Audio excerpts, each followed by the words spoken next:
al maestro Francisco Paco Cruz, autor de García Luna, El Señor de la Muerte, y al maestro Jaime Hernández, editor de La Jornada Sin Fronteras, en el gran periódico La Jornada, porque hoy sí va a sacar chispas esta mesa de diálogo. Se menciona por primera vez a Felipe Calderón, esto por parte de un testigo. ¿Y qué testigo? El diablo, Edgar Beitia, quien fuera fiscal en Nayarit. Y bueno, tenemos tanto que analizar, maestros, con estas declaraciones confirmadas ya por diferentes corresponsales que están cubriendo ahí en la Corte del Distrito Este de Nueva York el juicio contra Genaro García Luna, y también las declaraciones de David Aponte, el director del Universal, que acusa algo así como un complot de las autoridades estadounidenses contra el periódico El Universal, porque son tan importantes, tan poderosos en el periódico El Universal, que lo que quieren es mancharles el nombre. Vamos a escuchar nuevamente las declaraciones de David Aponte en el espacio de Ciro Gómez Leiva. Este es el director del periódico El Universal, luego de que ayer saliera esto de los sobornos de 25 millones de pesos que recibía mensualmente el periódico El Universal para hacerle el caldo gordo a Genaro García Luna, de acuerdo a uno de los personajes del círculo íntimo de Humberto Moreira, el exgobernador priista de Coahuila. Échamelo, David. Está el golpe, David Aponte, está el editorial que ya leímos hace unos momentos de ustedes, director editorial del periódico El Universal. ¿Y cuál es tu reflexión? Tu reflexión tras lo ocurrido ayer y tu reflexión después del editorial de esta mañana, David. Te lo pregunto como director editorial, como periodista. Buen día. Buenos días, Ciro. Buenos días, Manuel. Gracias por el espacio.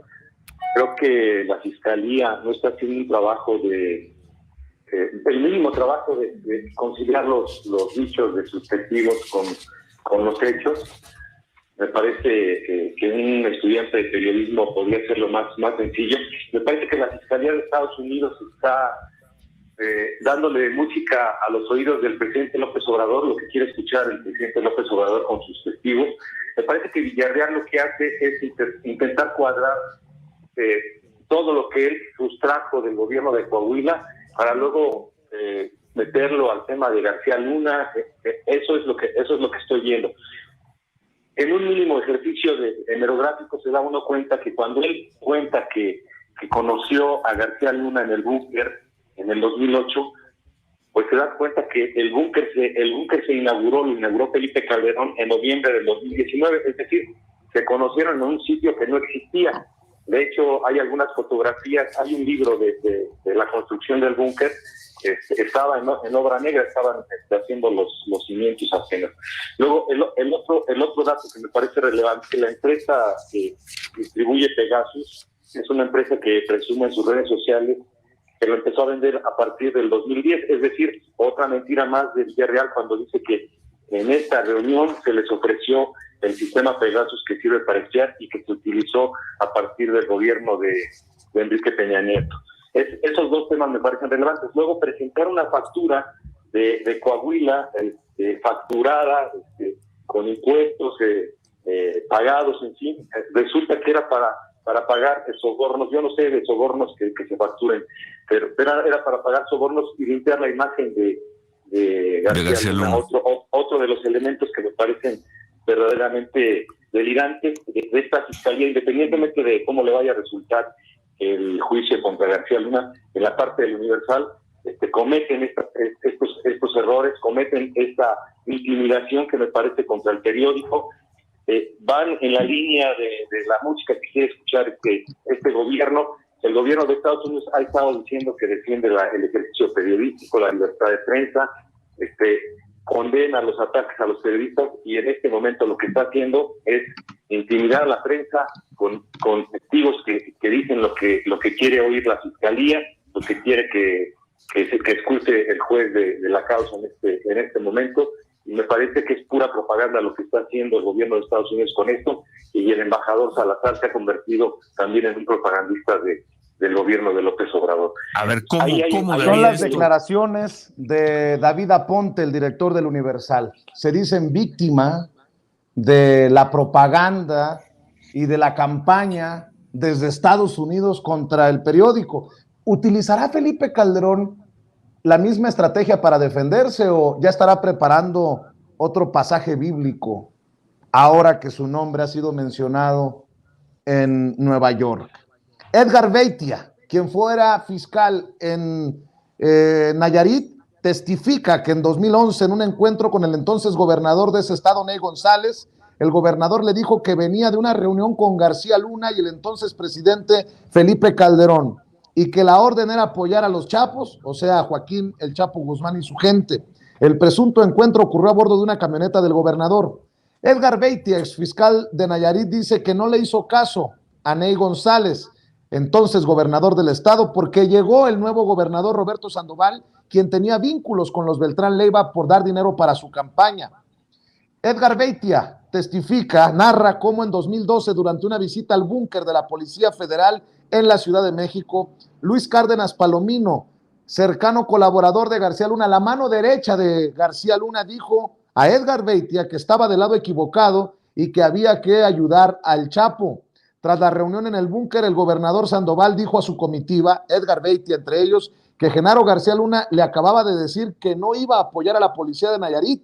Estamos solos, habría dicho el gobernador. Edgar Beitia narra un incidente de tránsito protagonizado por una camioneta Suburban negra blindada. El representante de la Policía Federal en Nayarit quería que dejaran ir a la camioneta y Beitia se negaba y quería ver quién iba a bordo. El representante de la Policía Federal dio órdenes a Beitia de dejar ir la camioneta, lo que el testigo dice haberse negado porque se trataba de una detención estatal y la federal carecía de jurisdicción. El nivel de tensión entre ambos se elevó. El incidente ocurrió en la calle frente a los peatones y finalmente, ante la presión del representante de la Policía Federal, Beitia dejó ir dicha camioneta. Al día siguiente, el representante de la Policía Federal se reunió con Beitia, quien ahí recibió una llamada de Genaro García Luna agradeciéndole haber dejado ir esa camioneta.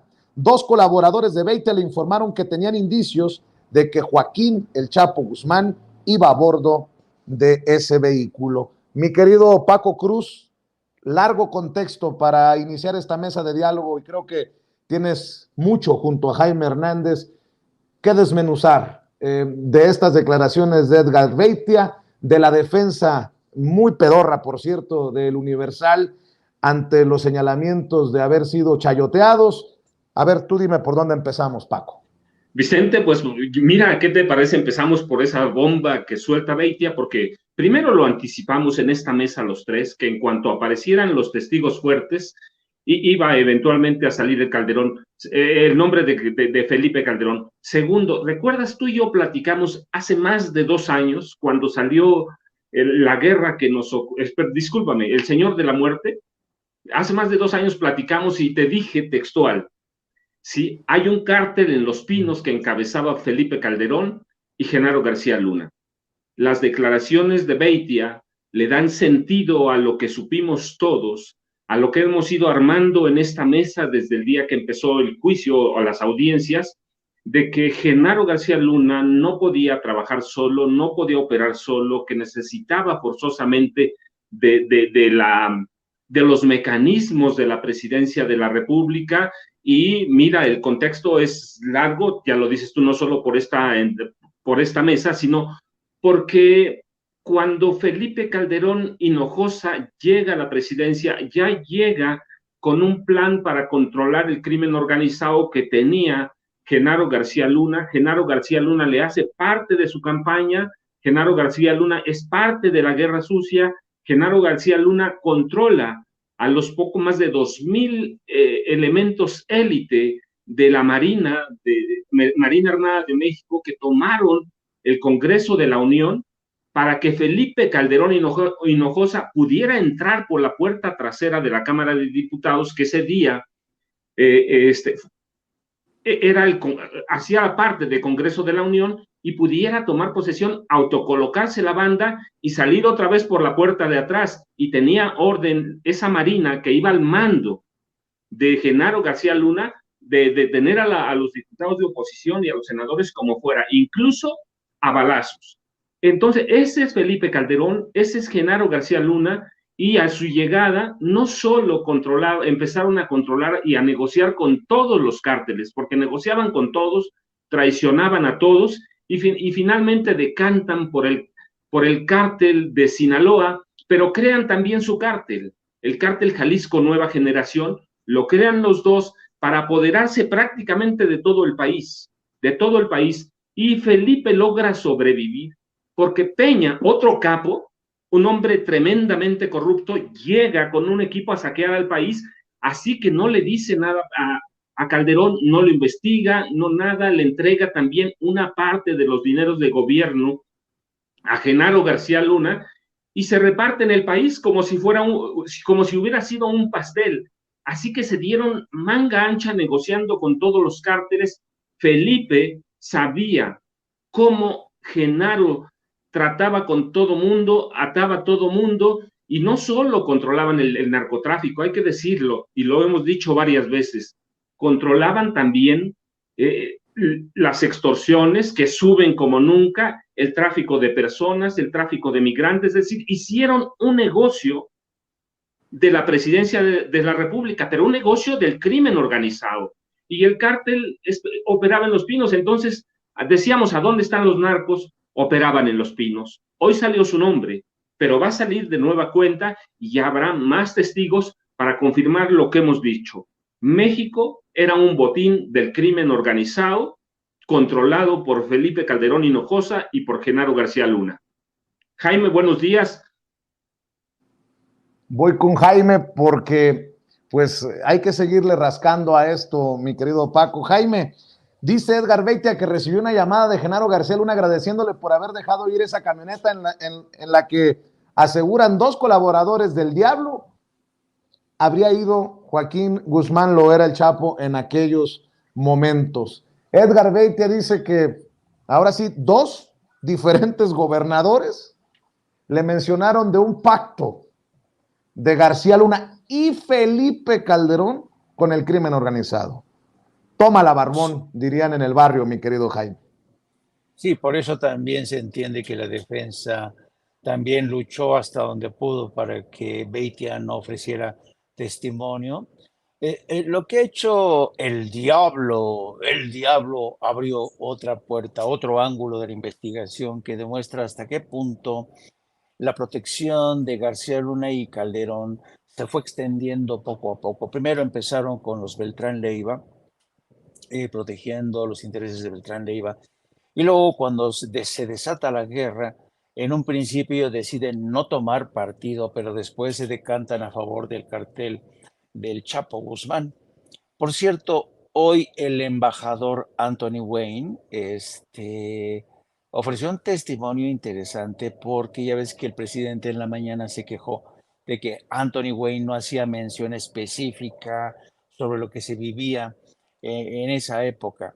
Y Anthony Wayne refiere que las agencias federales de Estados Unidos, cuando le informaron, le dijeron que la Policía Judicial Federal era poco confiable cuando se trataba de combatir a los cárteles de Beltrán Leiva y el Chapo. Y un poco ocurría más con el ejército, como ya se había quejado Carlos Pascual, el embajador. Así es que esta composición de escena con los testimonios de Beitia y con el embajador Anthony Wayne permiten otra vez armar este puzzle, este rompecabezas, donde efectivamente, como acaba de decir el maestro Paco, vemos como Felipe Calderón y Genaro García Luna hacen todo lo posible para trabajar a favor de su propia empresa, que es beneficiarse de los cárteles e incluso traicionar a unos y a otros, todo con tal de beneficiarse ellos en el proceso. Así es que estas revelaciones de Beitia son realmente explosivas. Vamos a ver cómo se defiende ahora Calderón, que está en España como protegido del Partido Popular, como protegido de José María Aznar. A ver qué dice, seguirá rezando Felipe Calderón después de esta primera mención tácita de su nombre. Pues vamos a ver, pero es imposible, realmente imposible, Paco y Vicente, pensar que Felipe Calderón no supiera. Hasta el propio, ¿cómo se llama este tipo de la barba? El jefe Diego ha dicho una de dos, o no sabía o era un pendejo, Felipe Calderón. Y entonces yo creo que sí sabía Bueno, perfectamente pero bien. el maestro Paco ha dicho, obviamente quiere pasar a la historia como pendejo y no como cómplice y lo entambe, mi querido Jaime. Así es, así es. Ahí le doy toda la razón a nuestro Paco. Oigan, a ver, estoy buscando aquello que circuló Felipe Calderón, porque hoy sí lo va a tener que usar muchas veces, aquel pasaje bíblico. Pero bueno, mi querido Paco, otra de las cosas que están sobre la mesa son las declaraciones de David Aponte, el director del periódico El Universal. A mí me parece alucinante la payasada esta de que los fiscales le están haciendo el caldo gordo a Andrés Manuel López Obrador. Básicamente es lo que dice. El manchar el nombre del Universal es por encargo, casi, palabras más, palabras menos, para que escuche esa música que le gusta a Andrés Manuel López Obrador. Muy jalada de los pelos esta defensa de David Aponte, ¿no crees? Mira, Vicente, más bien nos quieren ver la cara de tontos, ¿sí? Y yo no digo David Aponte porque, mira, él está defendiendo a su patrón, a Juan Francisco Ili Ortiz. Mira, yo lo divido en varias partes. Primero, dicen ellos que esa campaña, pues es una campaña como cualquiera, es decir, están admitiendo que recibieron los 25 millones de pesos mensuales. Y como dice, mira, los que saben de derecho a confesión de partes, relevo de pruebas, ya lo están diciendo, sí, es una campaña cualquiera, recibieron los sobornos y ahí está, no están desmintiendo, no dicen no recibimos nada, dicen no, pues es una campaña como cualquier otra, sí recibieron el dinero. En 2011, el Universal dio cuenta ciertamente de los gastos millonarios que se hacían en la Secretaría de Seguridad para crear el equipo. ¿Sí? El programa que pretendía ser la campaña de lanzamiento político de Genaro García Luna.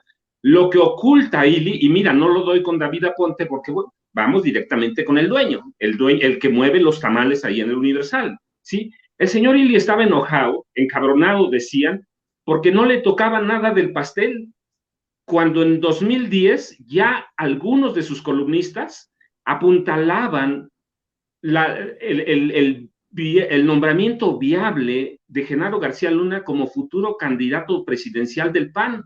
Sí, yo recuerdo, no textual, pero recuerdo algunos señalamientos de Antonio Navalón, que entonces más o menos se publicaba en el Universal, y decía que la cara visible, que la cara presidenciable del PAN era Genaro García Luna, y lo decía en el Universal, así que el señor Ili estaba enojado. ¿Cómo no le iba a tocar si le estaban dando 120 millones de pesos a Televisa? Eso fue lo que costó solo el programa. ¿Por qué no le iba a tocar a él? Entonces, por eso publicaron, pero nunca señalaron que era una campaña ya prepresidencial de Genaro García Luna. Tampoco dijeron que que le estaban lavando a Genaro García Luna por el narcotráfico. Y luego, mira, en la construcción del búnker, que en realidad es un refugio antiaéreo, un centro de inteligencia que fue la Plataforma México, llevó por lo menos 2 años. Así que en 2008 ya era una instalación que impresionaba.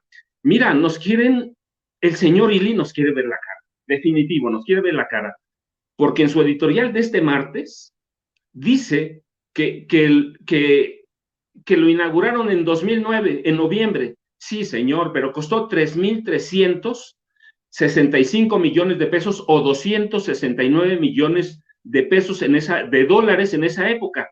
Así que nos va a decir que en un mes Felipe Calderón en noviembre construyó ese búnker, cuando no podían construir nada, cuando en una barda se tardaron 6 años, una construcción de 3,365 millones de dólares la construyeron en un mes. No, señor. Ya en 2008 la podían presumir. Mira, ¿qué tiene el búnker?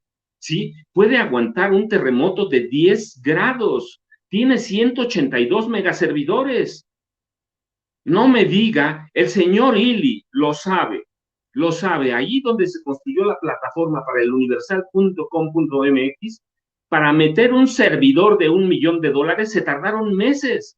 Entonces no me diga, que no nos cuente, que no nos vea la cara, que para meter 182 megaservidores en el búnker se tardaron un mes o unos meses. No, hombre, tardaron casi 2 años en la construcción. Entonces tenía cámaras de video última generación, tenía todo, 3,365 millones de pesos. ¿Lo van a construir en un año? No, hombre, él estaba enojado porque no le tocaba parte del pastel. Así que yo lo voy dividiendo en esas partes, Vicente, que nos quieren tomar el pelo con ese editorial. Y lo de David Aponte, mira, yo no lo tomo en cuenta porque, pues, ¿qué va a decir? Lo mismo va a repetir lo del editorial que publica el Universal. Y el editorial es la voz del señor Juan Francisco Ili Ortiz. Y la construcción de ese búnker de última generación llevó por lo menos 2 años y medio. Así que no nos vean la cara que no se podía presumir en 2008. En 2008 lo podían presumir. Pasaba casi todos los días por ahí en esa época, porque estaba preparando un libro sobre Felipe Calderón y el capítulo sobre eso lo dejamos fuera, que es el resultado de García Luna, el señor de la muerte. Así que es eso, Vicente, nos quieren ver la cara, está muy jalado de los pelos, están desesperados y admiten en el editorial que recibieron 25 millones de pesos mensuales, ahora que nos muestren la campaña publicitaria. ¿Será que no vendieron su alma al diablo ni por 25 millones? Nótese mi sarcasmo. ¿Será que los 25 millones no tuvieron impacto en las opiniones, en las columnas editoriales? Por ejemplo, Antonio Navalón, y está circulando como pólvora en redes sociales, su columna del 25 de octubre del 2010, García Luna, presidente, dice: a todos los partidos les gusta pensar que la política en México ya no es de hambre y pólvora, sino que hay tiempo para que se puedan repetir los viejos equilibrios. Pero ya no hay tiempo, empezó el juego e irá increciendo. En 2011 nos enteraremos, por las buenas o por las malas, de cuánto cambió el país. Mientras tanto, pobre de aquel que se crea el elegido, como el AMLO de 2006, que llevaba 20 puntos de ventaja. Solo fue necesario que él se hiciera cargo de su campaña para que perdiera 19,5. Si García Luna le da la cabeza de los gobernadores priistas al presidente Calderón y además cayera un pez gordo del narco, entonces el candidato ideal, el hombre que levantó al PAN de su estado, aunque él no sea panista, sería el secretario de la tan anhelada seguridad pública. Escribió, como le estoy diciendo, en 2010 Antonio Navalón. Pero no fue el único, ¿eh? Riva Palacio es de estos años del Universal y me mandaron un video de precisamente Raimundo Riva Palacio, en donde se ve claramente que él cuestiona el poder.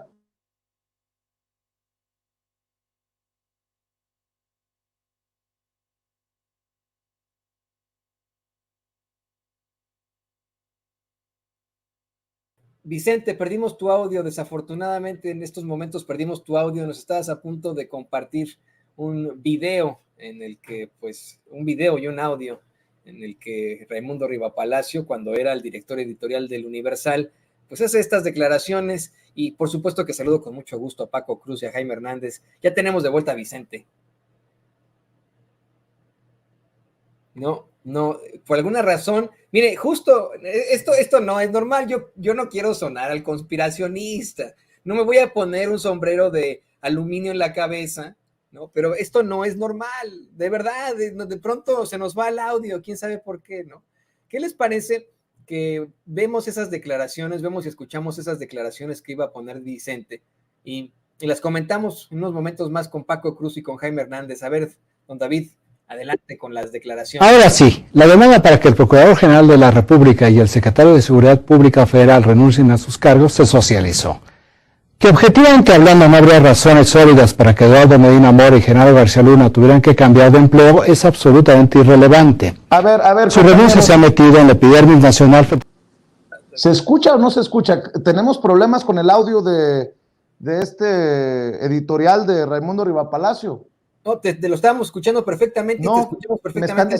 Me está diciendo la gente que se está escuchando muy mal, pero vamos a volver a ponerlo, mi querido Toño, y te agradezco mucho que siempre estés al pendiente para ponerle el pecho a los dardos, y mi querido Paco, mi querido Jaime, les ofrezco una disculpa, como le ofrezco una disculpa a las personas que nos están viendo y escuchando, pero esto es relevante. Así como Antonio Navalón en 2010 escribe un editorial, Genaro García Luna, presidente, escuchen la defensa de Raimundo Rivapalacio del entonces Procurador General de la República, Eduardo Medina Mora, también señalado por lo del programa Rápido y Furioso, y Genaro García Luna, el superpolicía de Calderón.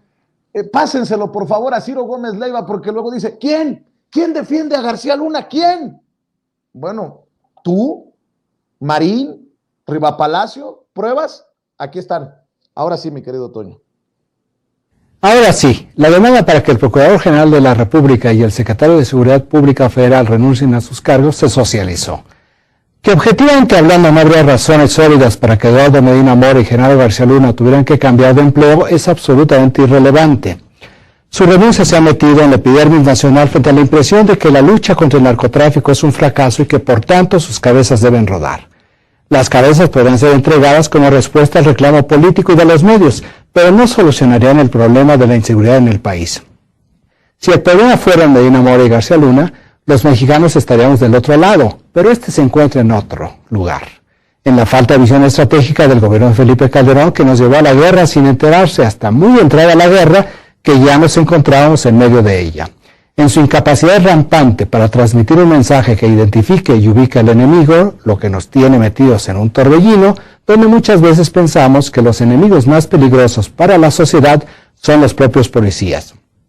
En su falta de liderazgo, que ha provocado una desarticulación en el gabinete que se traduce en conflictos cada vez más públicos en el equipo que debería de estar combatiendo homogéneamente a los delincuentes, en la ausencia de una política de Estado que deje de combatir al crimen únicamente desde la perspectiva policial y comenzar a incluir aspectos claves como la retabulación salarial para policías y sobre todo para los militares, que elevaría los costos a la corrupción. En el desgaste de su palabra por la esquizofrenia de los discursos sobre el combate al narcotráfico, que fue el triunfalismo de hace unos meses, a la apelación a la sociedad para que asuma su parte de responsabilidad en la guerra, al llamado urgente a los partidos para que hagan de lado la política y se sumen al frente contra la delincuencia. Medina Mora y García Luna pueden ser ofrecidos como chivos expiatorios de los pinos y el clamor se saciará. La delincuencia no, tampoco las ejecuciones y menos aún el problema de la inseguridad. Seguiremos caminando hacia el fondo del pozo mientras Calderón no construya una visión nacional del fenómeno, trace una estrategia de largo plazo y construya el liderazgo que no tiene. Nada fácil, pero el problema inmenso requiere enormes soluciones. Nos vemos la próxima semana de manera estrictamente personal. Bueno, pues yo oigo una defensa de García Luna. A lo mejor nunca se enteraron estos personajes de los pactos que hoy menciona o testifica Edgar Beitia, y por eso decían, pues hay que proteger al jefe, a García Luna, que es el que está palmando. Mi querido Jaime, también escucho tus comentarios. Bueno, es bastante lo que has puesto en el plato. Arranco con lo del Universal, si te parece. Mira, el Universal se queja hoy de que la Fiscalía de Estados Unidos lo está injuriando y que al mismo tiempo le está haciendo el caldo gordo al presidente Andrés Manuel López Obrador. Dice que la Fiscalía de Estados Unidos está dañando la credibilidad y reputación del Universal y el periodismo en México. Bueno, habría que decirle a David Aponte que los problemas de credibilidad ya los tenía el Universal desde hace mucho tiempo, ¿no?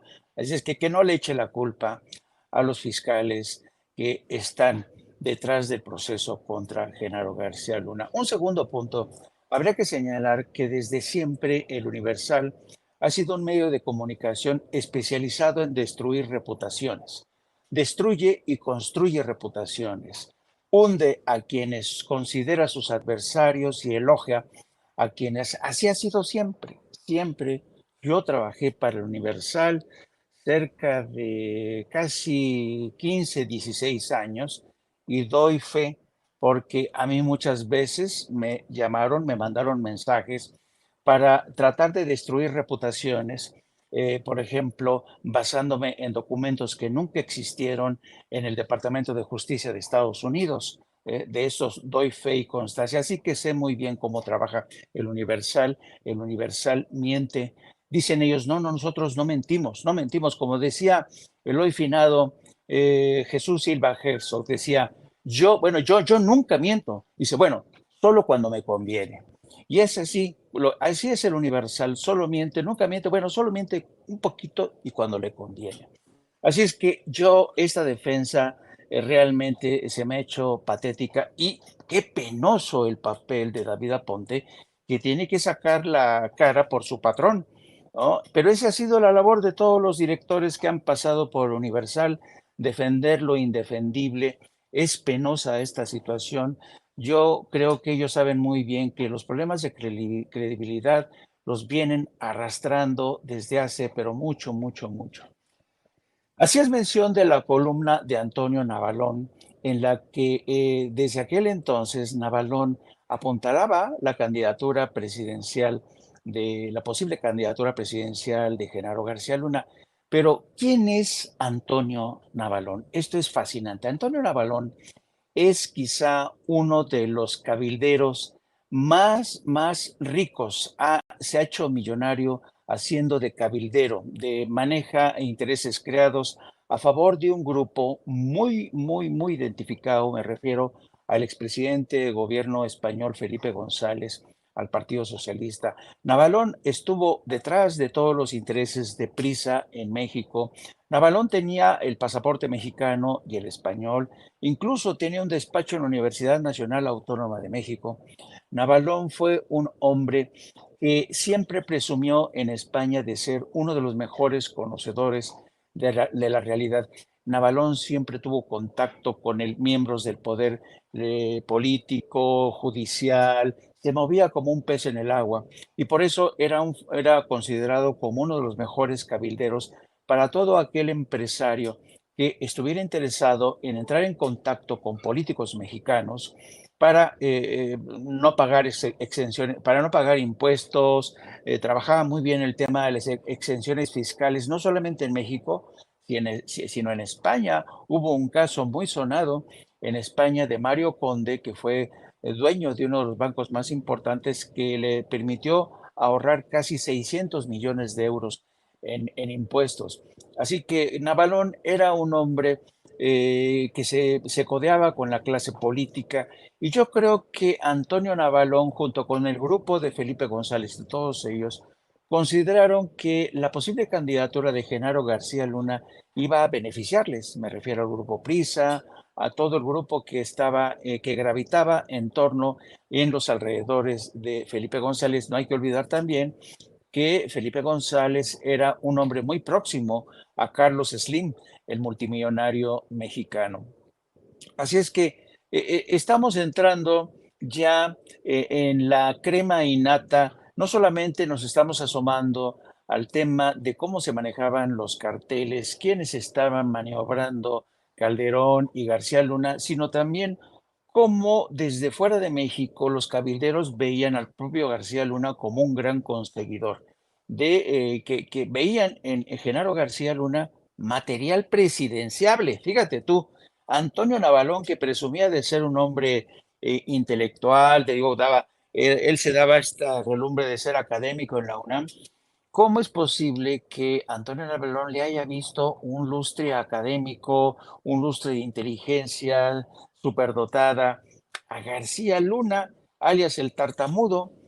A mí, francamente, esto no me checa y como dicen, cuando no suena lógico, suena metálico. Se ve que quizá García Luna sí va a conseguir en su gran conseguidor en el caso de que prosperaran sus aspiraciones a la presidencia. Eso te habla del craso oportunismo de los españoles que siempre, siempre apostaban por el caballo que les redituaría mayores ganancias. Así es que la historia de España, los vínculos con el señor Navalón, del grupo Prisa, pues hablan de toda una alianza que se forjó. No hay que olvidar, desde la presidencia de Vicente Fox, fueron los españoles los que más cautivaron, los que más prodigaron, los que más cortejaron a Vicente Fox, un hombre que, por cierto, también tenía preferidos en el mundo de la droga. Yo alguna vez le pregunté a Gay Kerlikowski, el zar de los antinarcóticos de Estados Unidos, le pregunté si acaso tenía él la impresión de que Vicente Fox favorecía a un cartel, y él me dijo, sí, tenemos la impresión de que Fox beneficia a un cartel de la droga. No me quiso decir a qué cartel, pero yo sospecho que era el cartel de Sinaloa. Sigue escribiendo Navalón, ¿no? Creo que tiene una columna en El Financiero, según lo que veo. 6 de febrero. Ayer, en su columna del periódico El Financiero, Año Cero, se publica en el periódico, insisto, El Financiero, El Juicio Universal. Y lo leo. En la historia de la humanidad han sido muchas las veces en las que el buscar hacer justicia, celebrar un juicio buscando esclarecer la verdad ha sido insuficiente, improbable o simplemente se han perdido los elementos para justificar los mecanismos que garantizan su obtención. El juicio que actualmente se está celebrando en Nueva York, en la misma sala que condenaron a cadena perpetua al nacido en Badiraguato, Sinaloa, y que fue quien dio continuidad a las técnicas implementadas por Pablo Escobar para satisfacer, nunca hay que olvidarlo, las necesidades del mercado inacabable de las drogas de Estados Unidos, es un juicio especialmente particular. Lo es, aunque nominalmente esté dirigido contra el antiguo secretario de Seguridad Pública del gobierno de Felipe Calderón, Genaro García Luna. Es inevitable darse cuenta de que para hacer justicia es necesario volver a llamar las cosas por su nombre, dice. Al final de la Primera Guerra Mundial, el Tratado de Versalles de 1919 incluyó una cláusula en la que se instruía a juzgar al Kaiser Guillermo II como culpable de ofensa suprema a la moral internacional y a la autoridad sagrada de los tratados, siendo esta la primera vez que buscaba juzgar a alguien por crímenes de guerra, Inglaterra se opuso al juicio y el Kaiser pudo morir en el exilio. Sin embargo, este hecho fue fundamental para lo que vendría después y que terminó siendo el antecedente del surgimiento del concepto de crímenes de lesa humanidad o contra la humanidad, introducido al final de la Segunda Guerra Mundial y como reacción a la indignación provocada por el Holocausto. Finalizada la guerra vinieron los juicios de Nuremberg, que fueron muy importantes para crear la jurisprudencia y las características exactas jurídicas para juzgar a alguien por haber cometido crímenes contra la humanidad. Hoy, viendo el número de víctimas que día con día tiene el narcotráfico y el consumo de drogas alrededor del mundo, no veo por qué no se debería de catalogar dichos crímenes como perpetrados contra la humanidad. Según el Estatuto de Roma de 1998, hay 11 tipos de crímenes contra la humanidad: homicidio intencional, exterminio, esclavitud, traslado forzoso de una población, encarcelamiento en violación de las normas establecidas, tortura, violación o crímenes sexuales, persecución política, racial, religiosa o por motivos inaceptables para el derecho internacional, desaparición forzada de personas, crímenes de apartheid u otros actos inhumanos que atenten contra la integridad mental o física de las personas. Muchos de ellos, sin duda, son cometidos en la práctica ilegal del consumo y tráfico de drogas. Tuvieron que pasar muchos años, millones de muertos y un holocausto para poder sentar las bases, los conceptos y los mecanismos para hacer valer la justicia y condenar a quienes atentan contra la humanidad. García Luna, escuchen bien lo que escribe Antonio Navalón en El Financiero. García Luna, con diferencia del nacido en Badiraguato, no es el malo entre los malos. Él es solamente uno más que tiene los socios y que hace y lleva a todas las preguntas. El juicio de Nueva York es un juicio universal porque al mismo tiempo que se nos juzga a todos nosotros, también se pone en juicio nuestra capacidad de deducción, de investigación y de seriedad. Lo que está sucediendo en la Gran Manzana es la puesta en prueba y la constancia de la capacidad de dos países, México y Estados Unidos, en la lucha contra el narcotráfico, contra la corrupción y contra el enriquecimiento ilícito.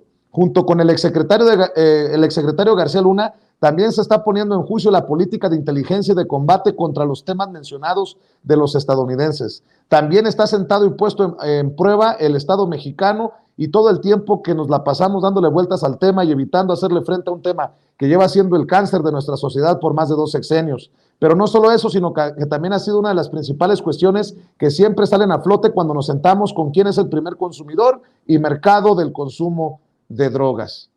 En este caso, si el juicio de García Luna también permitiera enjuiciar a Calderón, sería perfecto para el régimen actual, para ya poder morir en paz frente al supuesto robo electoral de 2006.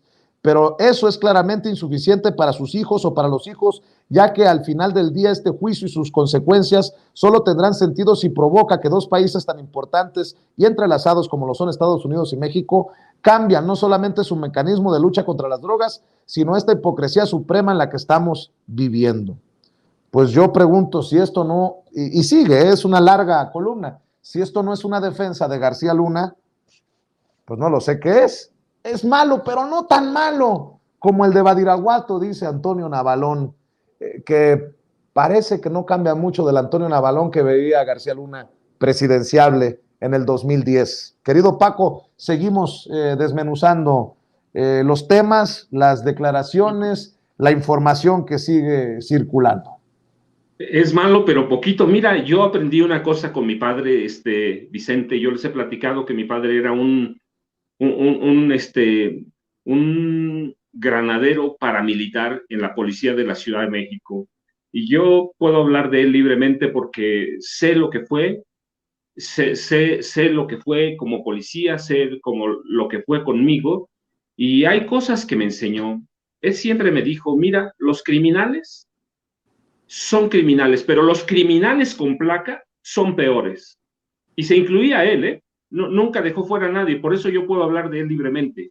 Me dijo, los criminales con placa son peores porque gozan de impunidad, mientras los criminales con placa que operan en las dependencias de la Presidencia de la República, del gobierno de la Ciudad de México, regencia era en esa época, mientras estén ahí incrustados, y él se refería, por ejemplo, a Durazo Moreno, a José López Portillo, mientras estén incrustados ellos ahí, afuera nada va a cambiar.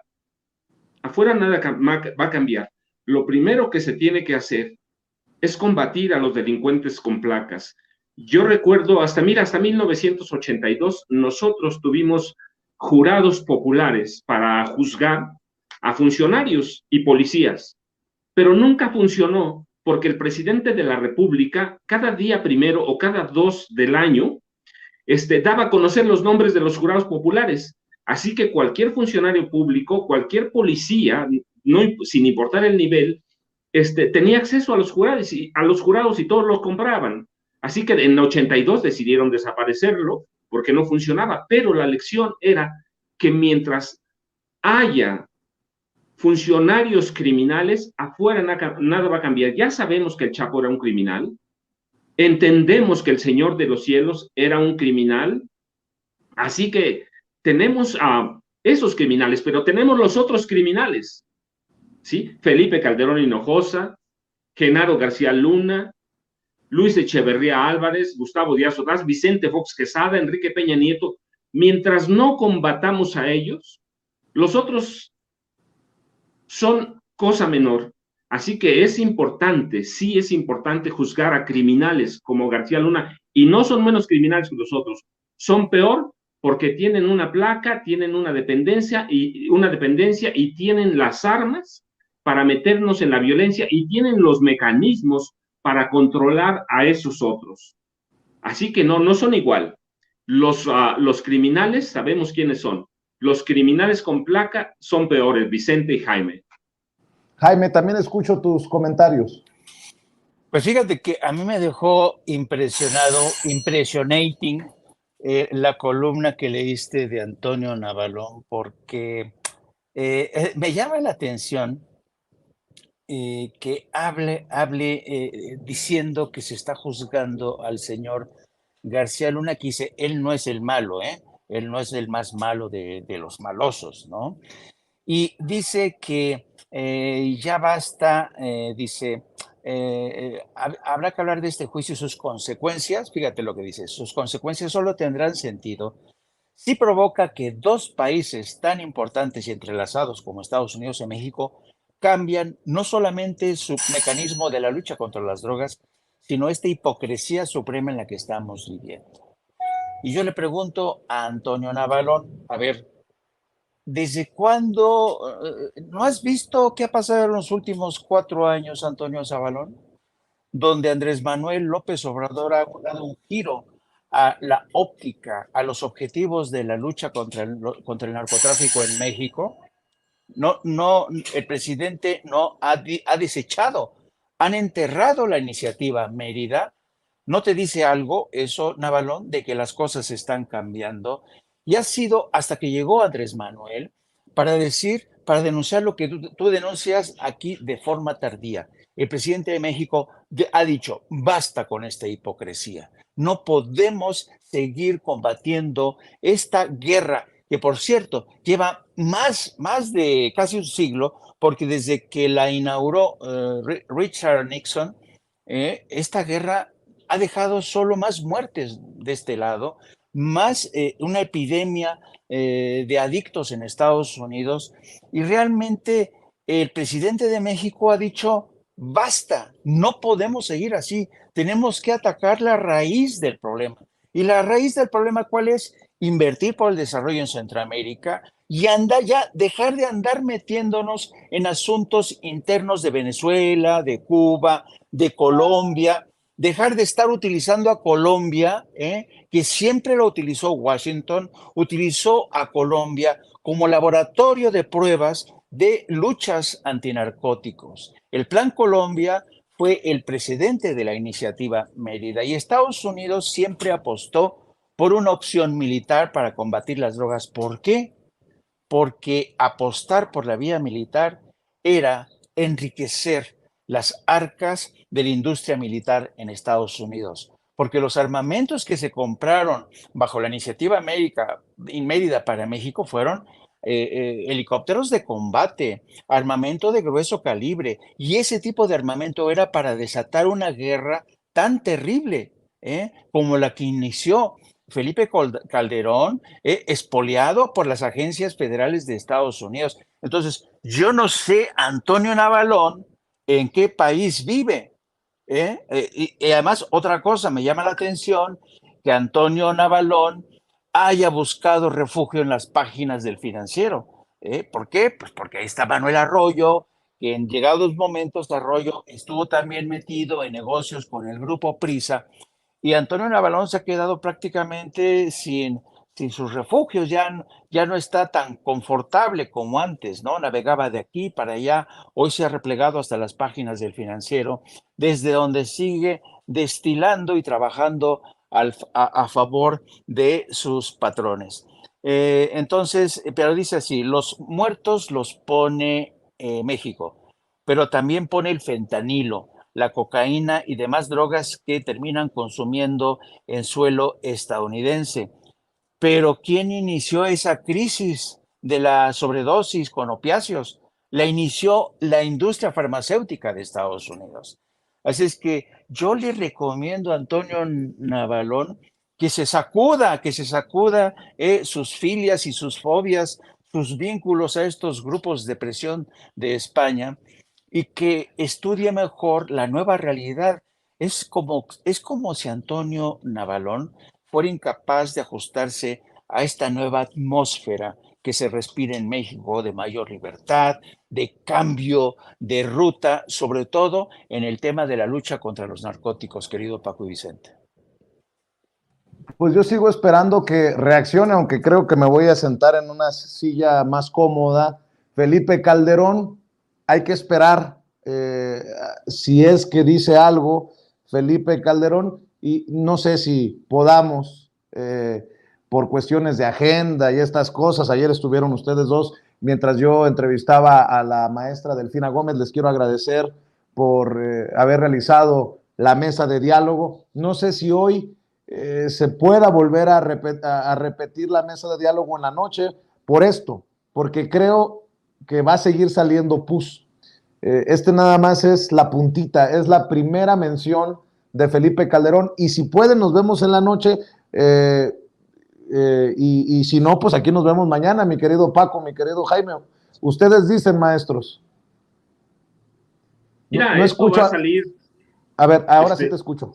Yo digo que la noche, porque esto va a salir, no sé si tenga tiempo Jaime, yo espero que sí, porque es pues es la bomba que estábamos esperando, ¿sí? La cabeza y las ramificaciones ya las empezamos a conocer, así que hay que estudiar lo que va a salir, hay que ver las reacciones de Calderón, así que mira, ya no pueden esconderse bajo el agua, ya no pueden esconder nada, eran encargados de combatir a los capos, ellos eran los capos, así que merece una reflexión nocturna y merece que le demos seguimientos, pero no sé, Jaime.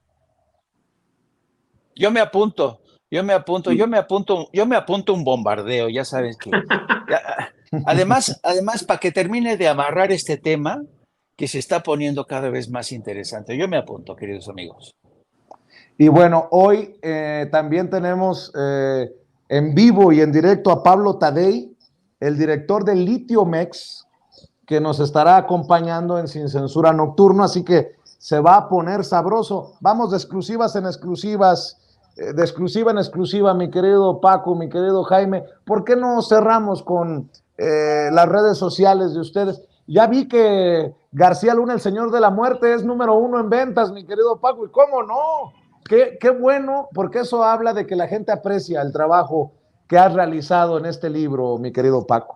No, Vicente, yo te decía, la gente es generosa conmigo, así que sí, ayer me llevé esa sorpresa. En Amazon es número 1 en un sector y bueno, sigue el libro jalando. Yo soy muy agradecido con ustedes.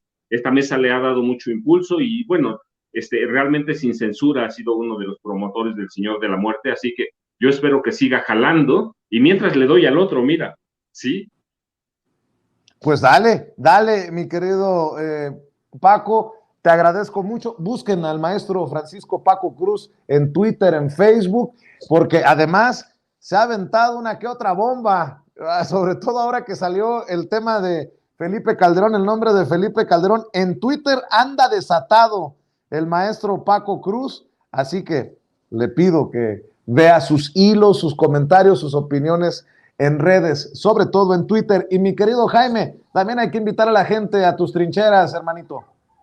Oye, no solamente iba a comentar, es fascinante ver cómo el tiempo de cosecha para Francisco Cruz ha llegado mucho tiempo después, ¿no? Con este éxito de este libro.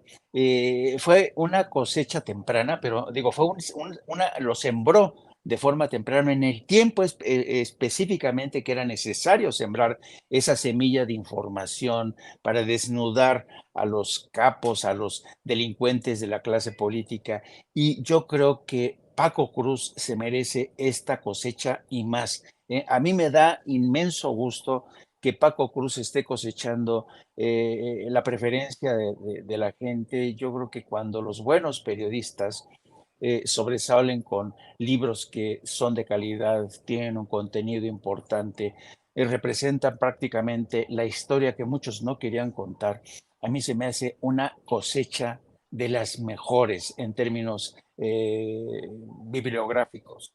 Dicho esto, pues yo les pido que también me acompañen ya más o menos de entre 1 hora y media aproximadamente entramos con el programa de No Apto para Cínicos a las 14 horas. Ya búsquenos, por favor, en YouTube, No Apto para Cínicos, denle la campanita y empezamos a transmitir a las 14 horas. También les pido que me sigan a través de mis redes sociales, @Jaime Journo, y también a través de la sección de la Jornada Sin Fronteras de nuestro gran periódico La Jornada. Un gran placer estar con ustedes nuevamente, caballeros. Les mando a los dos un gran abrazo. Jaime, Vicente, nos vemos al rato, nos saludamos, vamos a trabajar claro un rato también por acá. Gracias. Gracias, Paco. Gracias, Jaime. Nos vemos al rato en Sin Censura Nocturno porque continúa la información y continúa esta bola de nieve. Es una bola de nieve con esto del juicio de Genaro García Luna. Nosotros vamos a estar muy pronto de regreso en Nueva York.